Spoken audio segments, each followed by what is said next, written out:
YouTube, it's Zoe, and today I'm going to talk about every book that I read in January and February. I started off 2019 with a bang. I had just graduated from university. I was no longer an English major, so I could read whatever I wanted to. It felt so good. I read 11 books in January and February. That's 1/3 of the books that I read in all of 2018.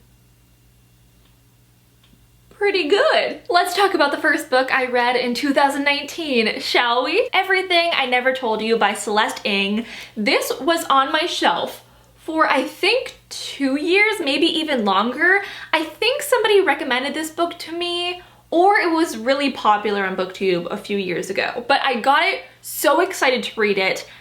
And like a lot of books that I'm excited to read, I put it on my TBR shelf and moved on to another book.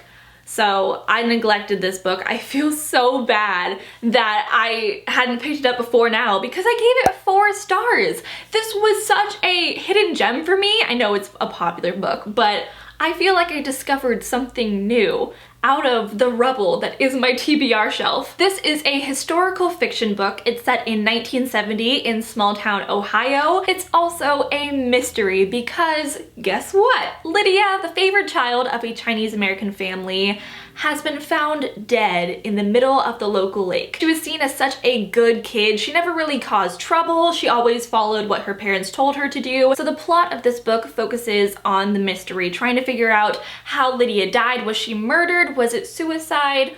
Was it foul play? Was it an accident? But that's just the plot. The reason I was so hooked was the writing and the fact that this is more of a character study and exploration of how her family deals with grief after her death. I've described this book as kind of like a plant. So it starts as a seed with Lydia's murder. That's the starting point, but then it expands, the roots expand in so many different directions. You really get insight into each member of her family. One thing that I really enjoyed, but I know is not going to be everybody's cup of tea, is that there are non-linear perspective shifts. So when we are delving deep into each character's psyche, wow, that was such a English major type of sentence, we get to see more of their backstory and how they became the person that they are today. So with the parents, what their childhood was like, how they grew up, how the two of them met and then started their family, and to the present day when they are dealing with their grief. It can be sort of confusing at times because it's a non-linear perspective shift. So you go from being in the present day in the mind of the brother or something like that, and then you go to the past in the mother's point of view. So it can be a little bit jumbled up sometimes, but I really enjoyed it because after a certain point I was getting really into these characters. They each had a driving force. They each had goals and dreams, especially the parents, because in literature, usually young adult literature, this isn't a young adult book, but you don't really hear from the parents. They're pretty much inconsequential. Not in this case. You get to see how parents shape their children and how their relationships with each other, with society, and with their kids can really shape a family dynamic. Wow. I gave this 4 out of 5 stars. I did dock off a star because it was incredibly slow-paced. Usually I'm okay with slow-paced books, but I came into this expecting a murder mystery book, and usually those are pretty high-paced. I can't put the book down. But in this case, it took me a few sessions to get through it.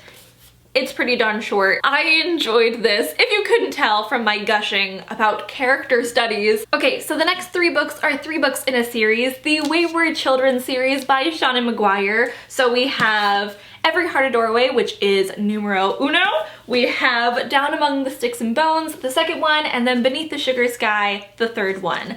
I had previously read Every Heart a Doorway. I think it was one of the first books that I read in my first 24-hour readathon video.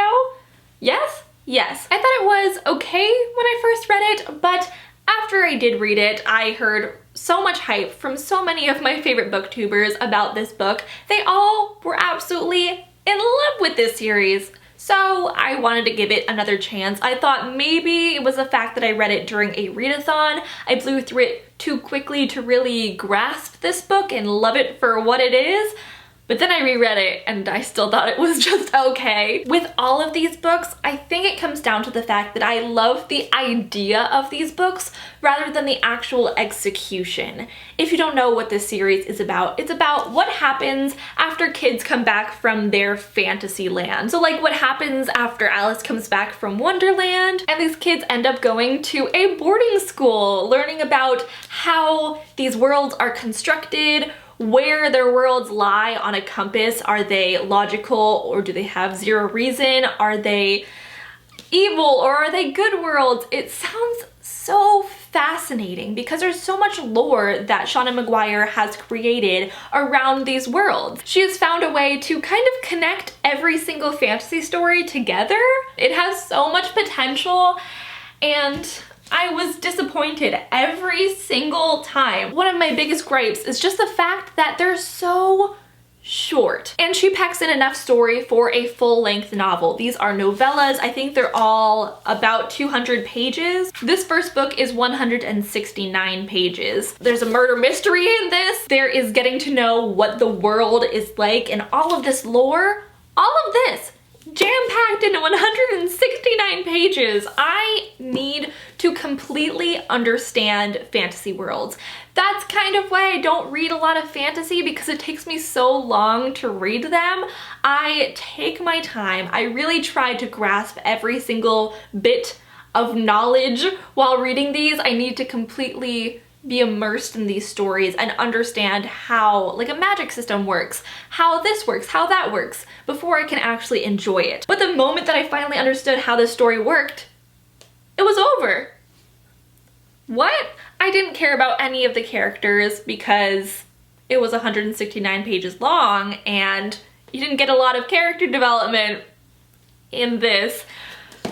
So let's talk about each individual book. Actually, this time that I reread this one, I read Down Among the Sticks and Bones first. So I read this for the first time and then I reread this and then I read the third one for the first time. Because Down Among the Sticks and Bones is a prequel story following Jack and Jill from Every Heart a Doorway. I know some people tell you not to read the prequel first because it does spoil the murder mystery of Every Heart a Doorway, but I didn't really care for the murder mystery because I thought it was really obvious who did it. It didn't even seem like it was a mystery. We just needed to identify the killer anyway. I did find it much more enjoyable to read this before Every Heart a Doorway. You really got to bond more with the characters of Jack and Jill. You understood where they come from, how they were raised by their parents, how they discovered their magical world, and how their personalities developed once in their magical world, and how they were spit back out. This was my favorite of the bunch because it was so much more focused than the other two. The other two had too much going on for being such short books, but this was more of getting to know where they came from, just getting some more backstory, filling in a few of the holes. Personally, I think it could have been even longer, maybe 100 more pages, because at some points we were told about specific plot points rather than shown the plot points being acted out. And I'm reading a book. I'm not reading a synopsis. I want to see it all happen in real time. That's why I did drop it from a 5-star rating to a 4-star rating, but I had a lot of fun reading it. This was a very imaginative magical world. It's called the Moors, so it's based off of an environment kind of like Northern England, the Moors, and there are mad scientists, there are vampires that are actually evil vampires, what we need in literature again. I thought it was so atmospheric and very immersive. It was just the fact that it needed to be longer. I'm going to keep on saying this for all of these books. I just need more. So now let's talk a little bit more about Every Heart a Doorway. I gave it 3 out of 5 stars. Murder mystery books are really complex to write, at least good murder mystery books, because you need a lot of backstory, you need a lot of build up, you need some red herrings, and when you figure out who the actual killer is, you need to care. It needs to be exciting and there needs to be tension. You need to be afraid for the protagonist's life because maybe they will die too before they can ever know the truth.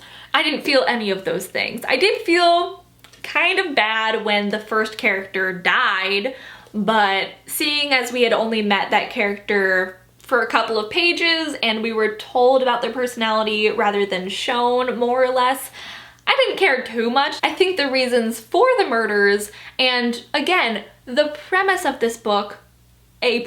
These characters were pretty one-dimensional, everything was rushed, but the world was cool, and that's why I keep coming back to these books. Even though I have this same complaint every single time, I want to see what she does next. So I don't have a bad time while reading these, I'm just disappointed. Wow! And the last book of this bunch, Beneath the Sugar Sky, was my least favorite. I gave it 2 out of 5 stars. I think it was my least favorite book of all of the books I read in January and February. Unlike the other two, I didn't really care for the premise of this book. I didn't care for the new magical world we went to. It was a world based on nonsense, and I'm a very logic-focused person when it comes to world building. If anything can just happen, how am I supposed to be connected to the world? How am I supposed to understand what's happening? It's a world all about candy. It's basically Candyland, or it's like Sugar Rush in Wreck-It Ralph, that driving game with Vanellope and King Candy. I'm gonna wreck it! One of the characters specifically says that cause and effect aren't that strict in this nonsense world. You know, in books, cause leads to an effect. That's how books work. That's how my mind works. However, my biggest gripe with this book was that there were seemingly no stakes. At the end of the day, it didn't matter what the protagonist did, it didn't matter what the outcome was. Things could happen to people, but they also couldn't because, again, they were in a nonsense world where there wasn't really cause and effect. I wasn't connected to the story because I wasn't scared for the lives of our characters. I didn't care about the characters, but that didn't really matter because they could be in trouble, they also couldn't be in trouble.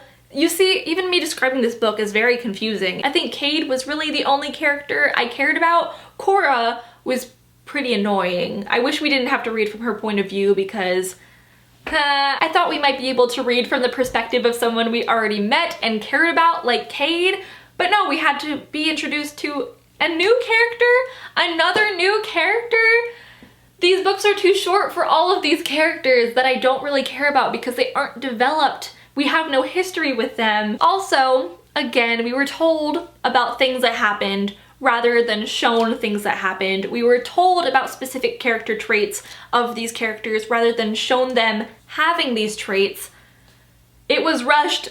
I didn't care. 2 out of 5 stars. Let's move on from this. Let's move on from complaining about this series. I also have right here the 4th book. Yeah, I got it from the library. I don't know why.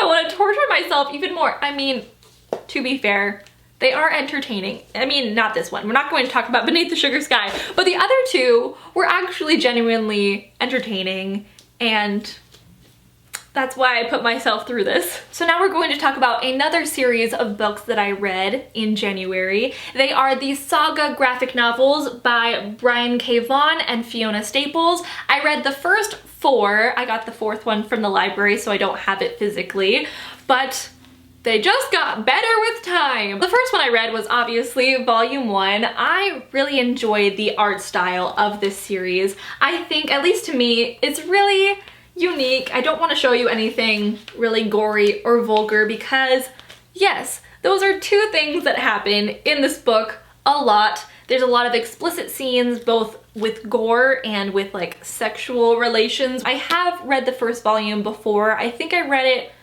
the Booktubeathon before last. I think in 2017 I read the first volume, and I was not expecting there to be graphic sex on the page. I flipped over the page and it just, whoa, calm down everybody. 911, what's your emergency? There's also a lot of blood and death. It's a lot. The first volume is a lot, but I got used to it pretty quickly and it didn't bother me as much. I'm not sure if maybe they toned down some of the graphic sex scenes and some of the gore. I don't think they did. I think I just got used to it. I also really enjoy the overall plot of the series.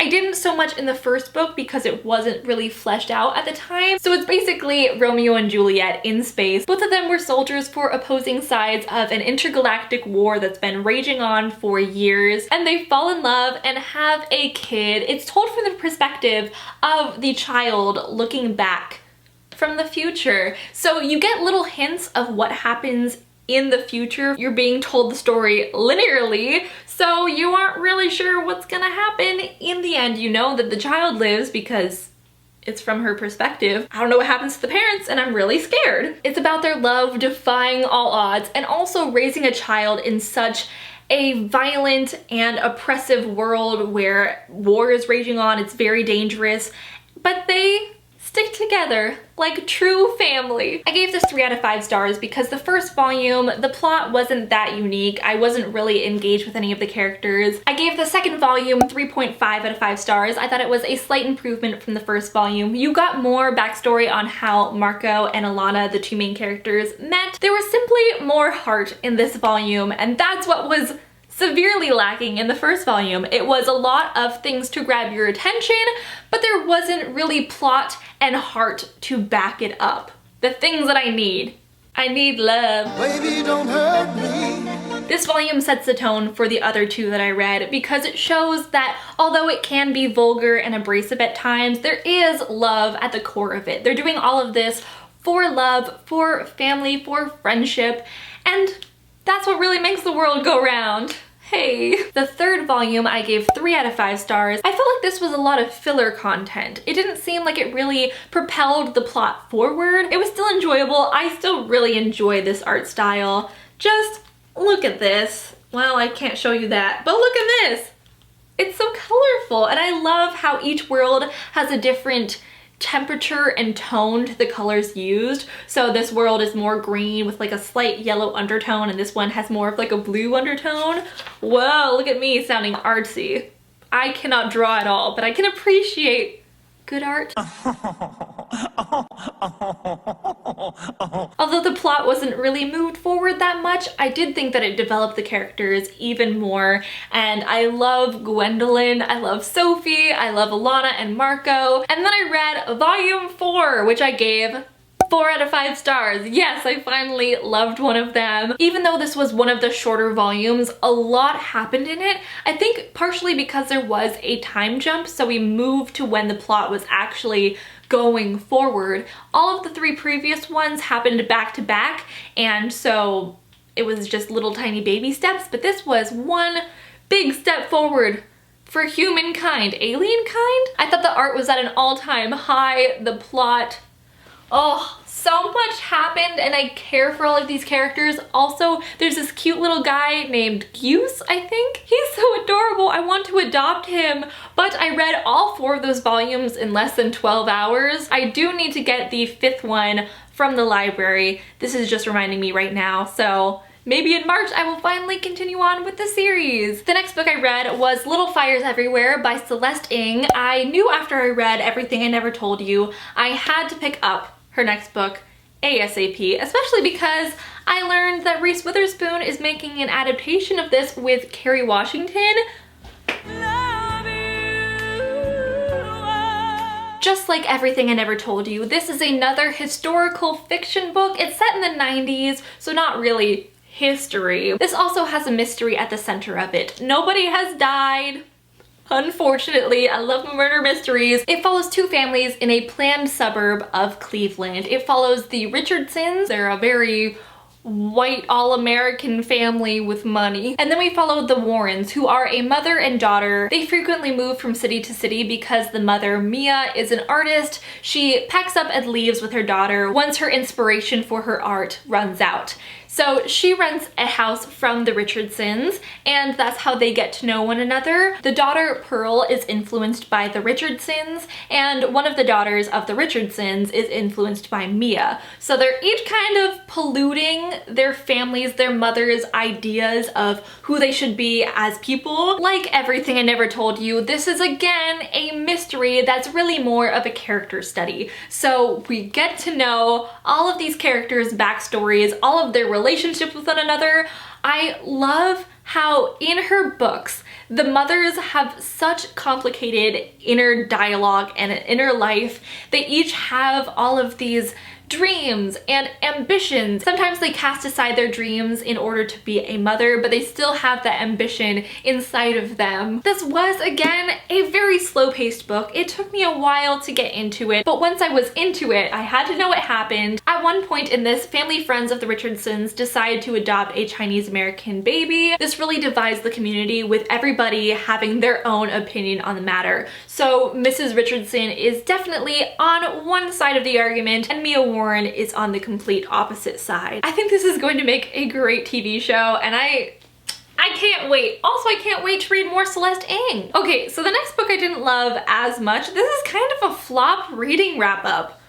I gave a lot of these 3 stars. I also gave this one 3 stars. Shadow and Bone by Leigh Bardugo, the first book in the Shadow and Bone trilogy. This trilogy occurred before the Six of Crows duology, so I felt in my soul like I needed to read this before I started Six of Crows. I also went to the book signing for King of Scars, which is also part of the whole Grishaverse, and that occurs after Crooked Kingdom. So I really felt like I needed to read all of them in chronological order.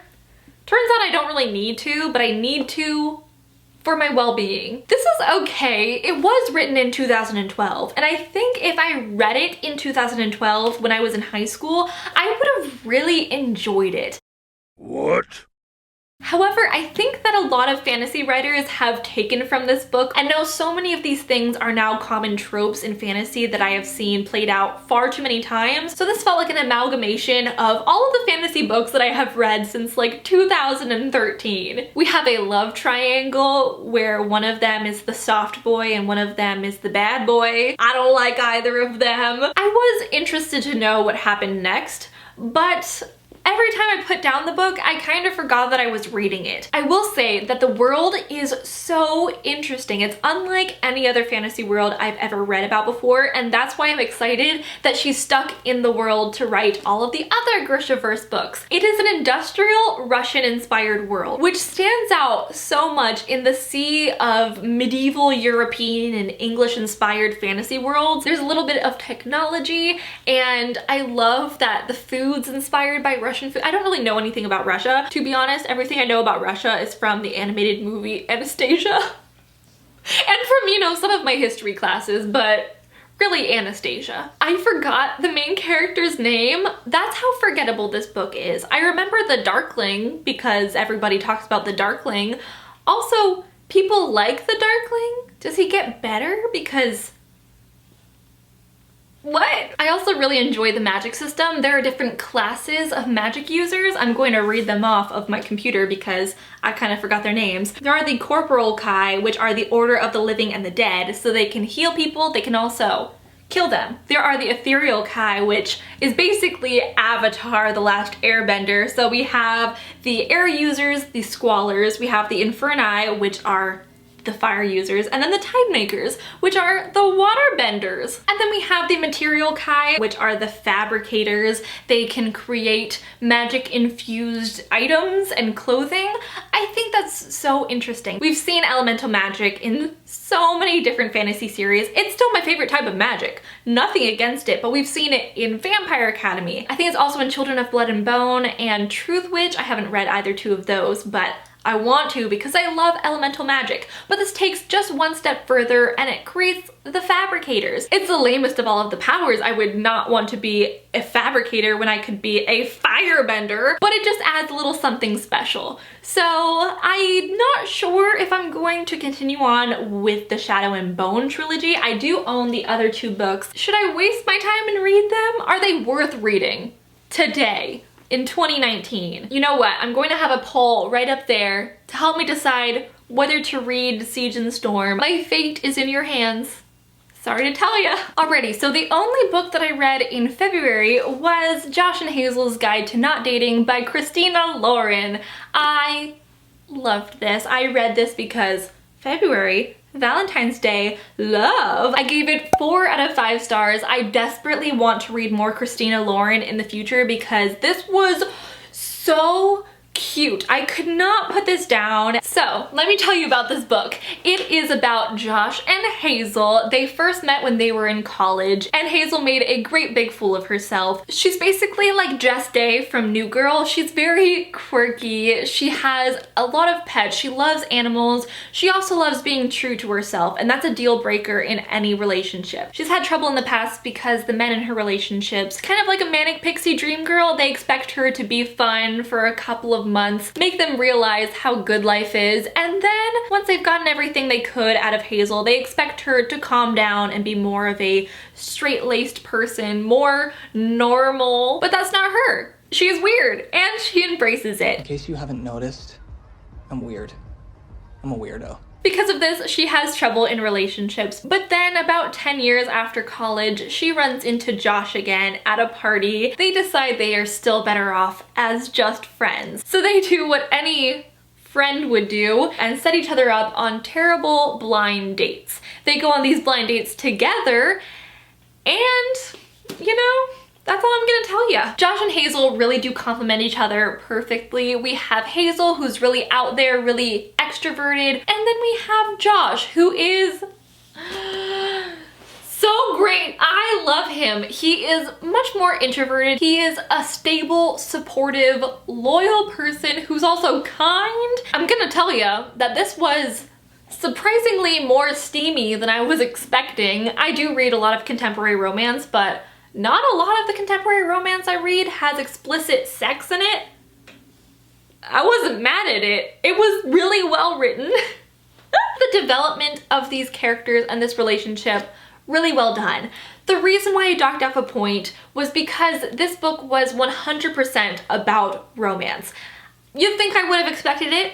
It's a contemporary romance, but I like my romance to be about something more than just developing a romantic relationship. I like friendship. I love people focusing on their work. I need something else to spice up the plot a little bit. I need a B plot. We have our A plot, their relationship, but I need more. A good example of this is The Wedding Date by Jasmine Guillory. That has a lot of focus on work. Both of the main protagonists, they focus on their jobs and their career as well as their romance.